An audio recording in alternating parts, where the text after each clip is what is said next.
I know you saw that title. I'll give it a moment for it to sink in. I know it's probably shocking. The Nara Smith. The Nara Smith is 23 years old, only 23, which happens to also be my age, even though that's only for 2 more weeks now as I am turning 24 soon. Yikes. Well, unlike me, and maybe you too, Nara seems like she has accomplished truly everything at such a young age. A multi-millionaire, a household name, she has a husband, kids, a beautiful home in the Connecticut countryside, and a runway model?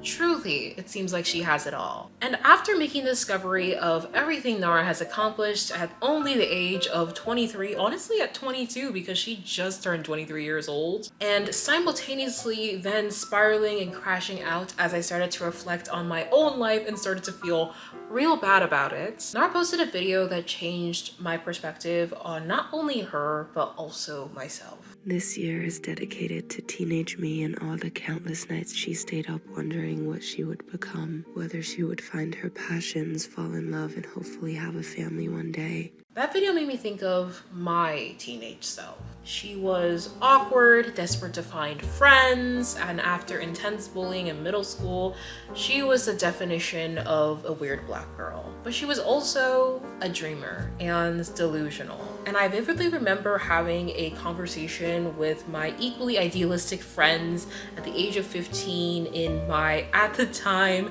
calculus classroom at high school. And it was during lunchtime, and at that point we were fantasizing about adulthood, at least our ideal adulthood, especially in our 20s. Something that many teens desperate to grow up and escape from their parents' household and experience freedom often do.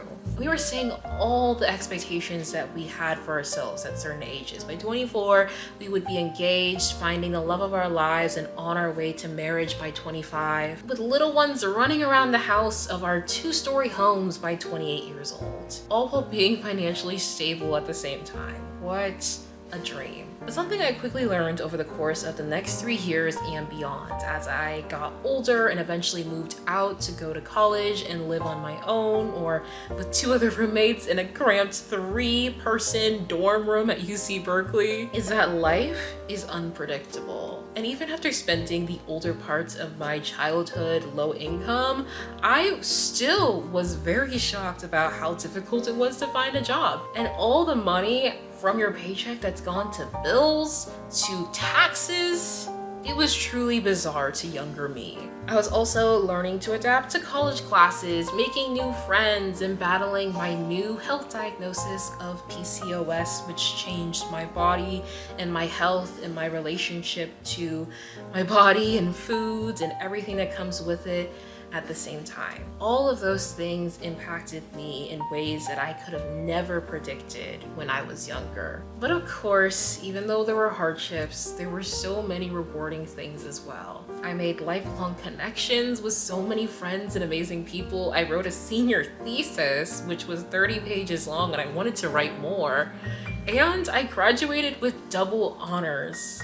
I am still shocked and proud of myself to this day. And now I'm 23, and it's been a really strange year, 23, because it's the first year in like 20 years, 18 to 20 years, that I have been outside of school for an entire year.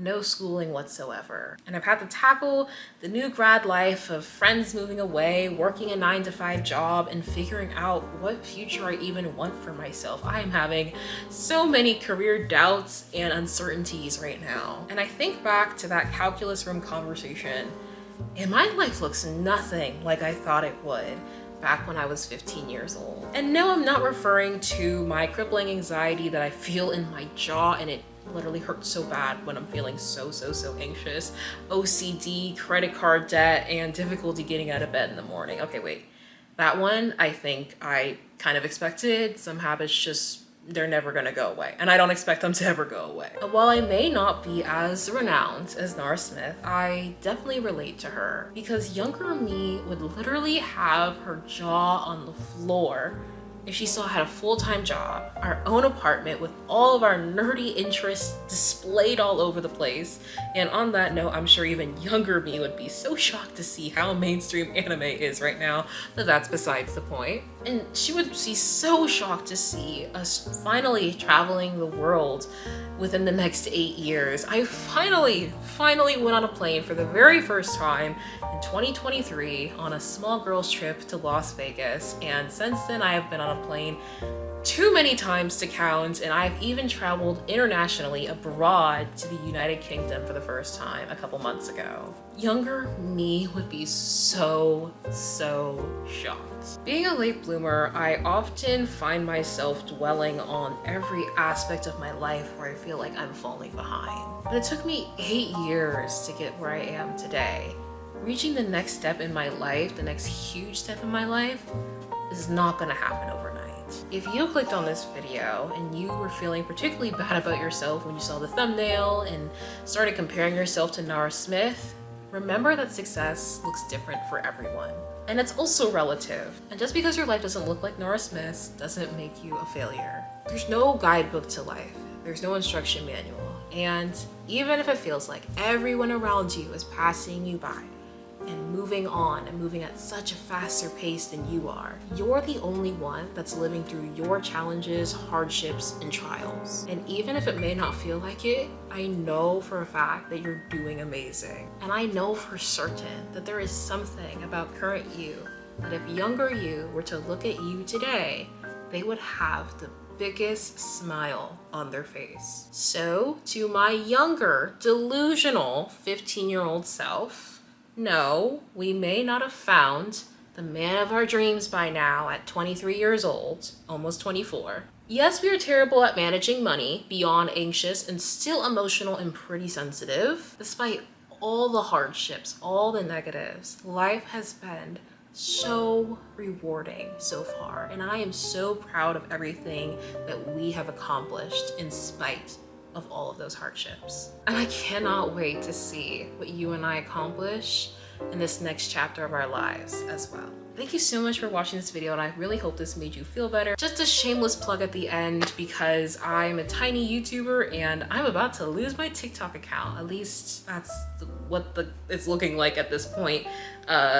Upon me filming this video. I guess future Liz will be able to know if it actually gets banned or not, but we're gonna find that out later. I am not excited. But anyway, I would appreciate anyone who enjoyed this video to give this video a comment and like. Let me know if you did enjoy it because I'd love to make similar videos in the future. Thank you so much to all people who subscribed so far and have joined my community of Bloomies. And if you want to also join my community, consider subscribing. And you can also find me on IG. Look at my sad little following over here. Anyway, thank you so much for watching my video. I hope this video made you feel better about you and everything that you've accomplished so far in life. And I will see y'all in the next one. Goodbye. Also, bye from my stuffed animal. Goodbye.